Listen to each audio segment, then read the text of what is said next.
So, number one, it is hot and I'm sweaty. So, you're going to have to find a way to ignore that. I am next to an open window, so, it's here to cool me down, but I can't do anything about that.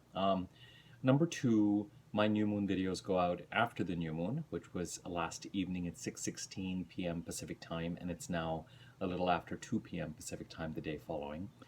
But before I do the new moon video, I want to do this video on Pisces. So please don't be cross or irritated.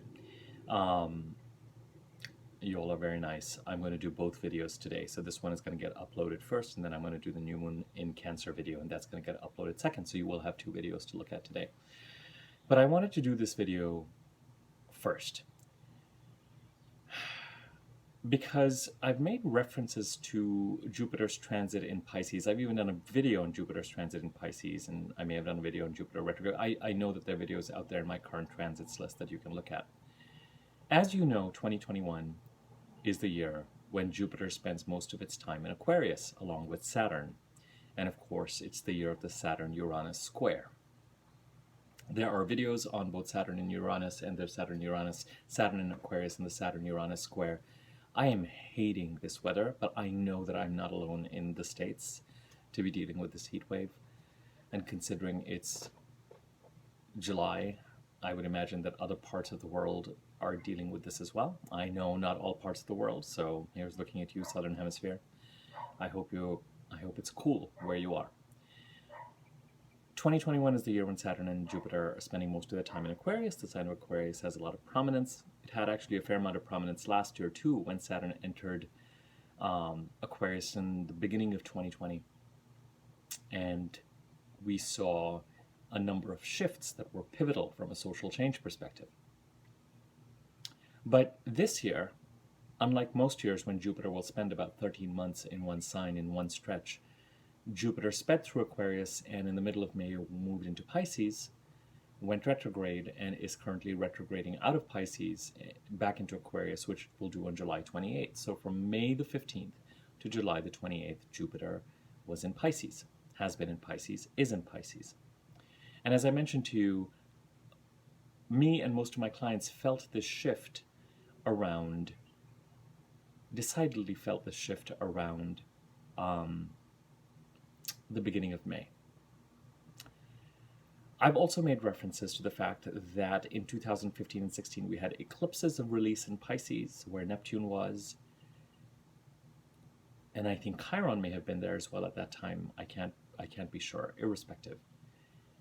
But most people remember 2015-16 as a year of crisis and change in the part of the chart where Pisces sits in your chart. And because following these eclipses, we had for a certain amount of time, until last year, Mercury retrograde in Pisces around February and March every year, roughly February to April. The themes have continued to fester. And somewhere when Neptune involved, again, going back to, I'm longing for the day, and actually the new moon in Cancer will be, the new moon in Cancer will be one of the first videos I'm able to do where I'm not referring to these themes of deception and theft and thievery and martyrdom and cheating and all that kind of stuff and loss to some extent. With all of that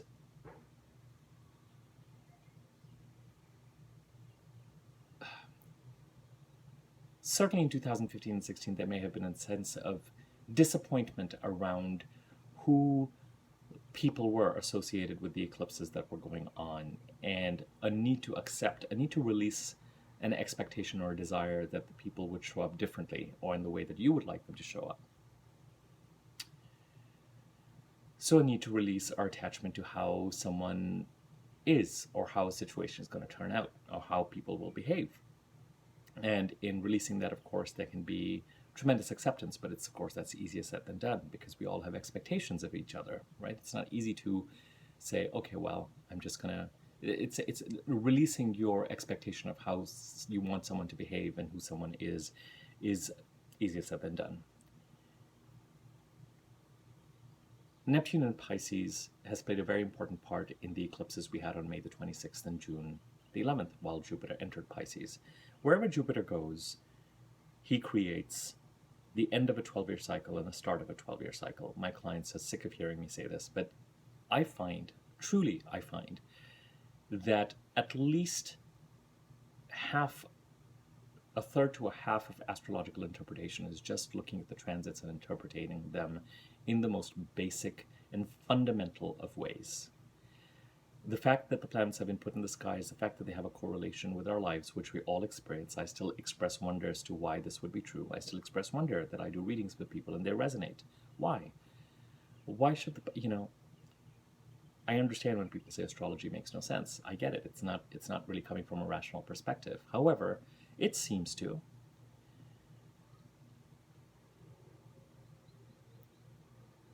And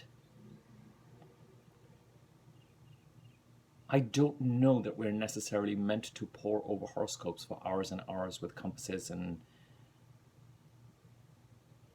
I don't think that this kind of knowledge is meant to be esoteric to the extent that it's tucked away and only a special few can practice it, at least in the basic realm. I think we're all meant to have access to it. I think we are all meant to understand the archetypes of the planets and the houses, and we're all meant to experience them, call them, understand what a transit is, be able to call what you think it's likely going to be based on the actions you've taken and how you're co-creating with the universe, and be able to marvel at the way timing works. So wherever Jupiter goes, creates the end of a 12-year cycle and the start of a 12-year cycle. And as one astrologer said to me, and I have borrowed or appropriated this term, creates an auspicious new beginning. The idea of an auspicious new beginning being that Jupiter, the lucky planet, the wise planet, probably the most connected of planets in terms of what it is that we need in the shape of a lucky break, comes into a part of the chart, identifies what needs to change, and creates an auspicious new beginning, which often, of course, means that it creates an ending, because you can't have a beginning without an ending. And sometimes, and this is an analogy too that I give to a number of my clients when it comes to Jupiter transits, Jupiter comes in, identifies a couch that needs to be removed, removes the couch, and sometimes it will just create the blank space by the time it's done, so that the right auspicious solution can start to take its place. Sometimes I liken Jupiter's transit to a trickle that's going to turn into a river. Sometimes, sure, Jupiter comes in and delivers you its bounty, and the conventional interpretation of a Jupiter transit is that it's going to give you millions of dollars and that promotion and all that kind of stuff. I find more likely that you can get laid off. I find that something ends. Irrespective, wherever the sign of Pisces sits in your chart, the house it occupies and what that house stands for, has been under a certain amount of pressure and duress and stress since 2015, 2016. And many people can point to that time as sort of pivotal in terms of crises that are still playing out. Because when you have eclipses, occurring at the same time as a Chiron transit and a Neptune transit, Neptune being Neptune and Jupiter surprisingly being the most eclipsy of planets in their own regard, Neptune especially, it sort of compounds everything that is going on. There was a powerful time. It is a powerful set of eclipses. Jupiter's entry into Pisces over the summer of this year, and then next year, really, after December of this year, Jupiter's going to spend most of 2022 in Pisces to finish up what it has started or given the intimations of during the summer of this year. Can be likened to an attempt to heal, to create a new solution, to create a new beginning, to create a new platform, to end whatever's not working so that what is right for you, that the path towards it can at least be opened up. I've used the analogy in previous videos to Jupiter coming to bake a cake, to give you a gift. The challenge and the problem with the eclipses we've had is that there's been a sense almost with Jupiter coming in here that the heavy energy of Pisces and the heavy transits in Pisces aren't quite done. We've still got Neptune in Pisces, and over the summer, May the 26th, June the 11th, both these eclipses, or planets around the time of the eclipses squared Neptune, and you had this strong sense of identifying who might be eyeing the cake that Jupiter is baking, and so therefore the need to set up firm and clear boundaries and to take action to protect this gift. Jupiter's transit in Pisces is welcome, but it is still threatened. It is threatened by the eclipses that just occurred. It is threatened by the presence of Neptune. And it is also threatened by the fact that Saturn enters Pisces for its usual 2.5 years in May of 2023. So if Jupiter ends up, March of 2023, so if Jupiter ends up spending much of 2022 in Pisces and creates this new beginning, Saturn follows right behind and says, all right,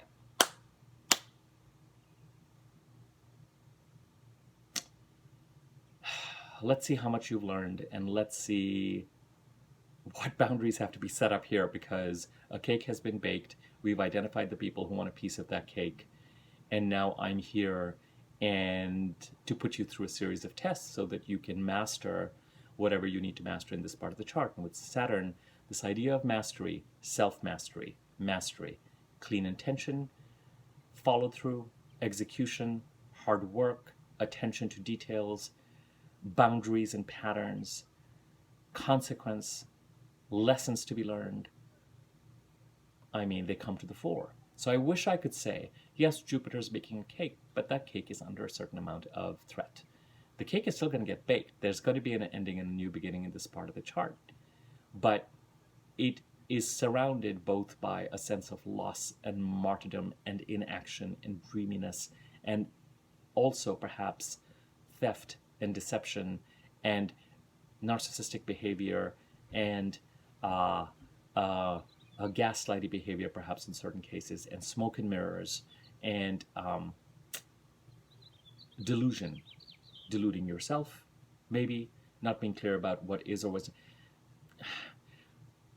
letting go of reality in a certain sense, not accepting reality. Neptune is sort of a master of that. And you've got the folks identifiable by where Gemini sits in your chart, what house it occupies, as eyeing Pisces. But there's also a need in the second half of this year, because the eclipse on June the 10th was a solar eclipse, and it looks over the second half of this year, at the very least till November the 19th, with the Taurus full moon lunar eclipse, and maybe even to December the 16th or 17th or 18th, whenever the Gemini full moon is, as a need to go ahead and set up the boundaries and take the actions and do what needs to be done in order to protect yourself against these influences that are trying to create a certain amount of loss here.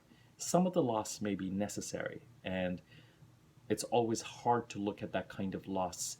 It's hard to look at any loss as being necessary, but sometimes you may not realize just how beneficial it might actually end up being for you in the longer run. But that doesn't mean that if you feel that something needs to be protected, that it shouldn't, because you don't want to be a victim, to the best of your ability. So I wanted to spend a little bit of time. One of the two key transits with this new moon in Cancer is the fact that Mercury trines Jupiter. Yay, a happy transit. But before I talked about Mercury trining Jupiter, I didn't want the new moon in Cancer video to be taken up by this explanation. So if I start to summarize, we had a crisis in the sign of Pisces, where Pisces sits in your chart, what house it occupies, 2015, 2016. If you don't know where Pisces sits in your chart, you can look back to 2015 to 2016. 2016 especially being a pivotal year, I find, where there was some sort of a shift or a change, an adjustment, something needing to be released, something that had served its purpose but we're still attached to. That is the typical definition, in my experience, of a South Node eclipse. Something that has outworn its purpose, but we still experience a sense of comfort from. That was a terribly phrased sentence, but I'm not going to go back and revisit it. Neptune, of course, has been in Pisces, continuing this fogginess. We've had Mercury retrogrades in Pisces for the past few years that keep bringing issues related to this part of the chart up over and over again. Jupiter finally did come into Pisces over the summer, so we may have felt the presence, the opportunity for a certain amount of healing, for something new to be created here, for some old, tiresome energies to be closed out and completed. Jupiter comes back into Pisces after the end of July this year, in next year, in 2022, but is still encumbered with the presence of Neptune,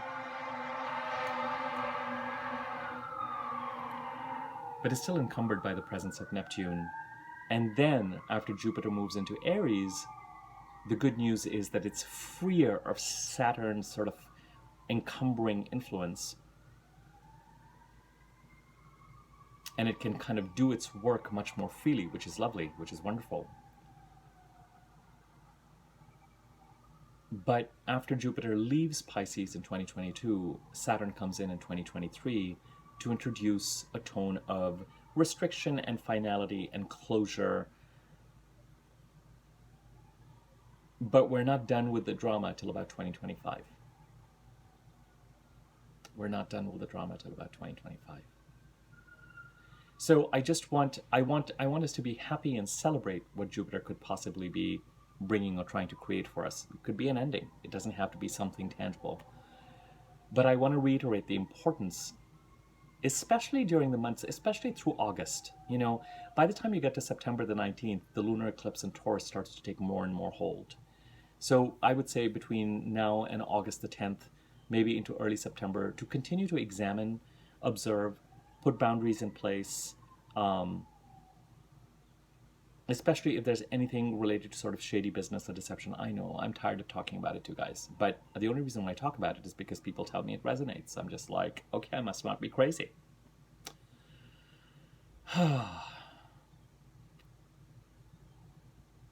But I've made these references to baking cake and Jupiter baking cake and all that kind of stuff, and I just wanted to go ahead and give you a sense of the narrative around that. Okay, I'm going to leave it here. That's Jupiter and Pisces. A lot of the planets are retrograde, the outer planets, Jupiter, Saturn. Chiron goes retrograde, I think, tomorrow. Uranus is going to go retrograde soon. That's actually a good thing, because it does mean that everything is still up in the air in terms of very soon, after Jupiter comes into Aquarius by the end of July, and we have the second full moon in Aquarius at the end of August, we're gonna start to go back into the first half of this year. We're going to juggle. The second half of this year is very much about these sort of Gemini, Pisces energies and the Taurus energies. The first half of this energy of this year is not yet complete, with the Aquarius side of our chart needing the new beginning and needing its work done. And we're going to go into that full force, really, in the second half of this year as well. So we'll be juggling both of those energies. If you found this video useful, share it, comment on it, like it. My email address is, subscribe to my YouTube channel if you haven't already. Click the bell icon to know when I do new videos. And my email address can be found in the description box, so you can email me there to inquire about rates for readings for your chart. And also, if you want me to create an easy to read version of your chart that tells you which planets are in which houses, which signs occupy which houses, and what all that means, I can do that too, but inquire about rates first before you send me any other personal details. I will leave it at that. I'm going to upload this video on YouTube, process it, and then I will move on to taping the new moon in Cancer video. Almost there. Thanks.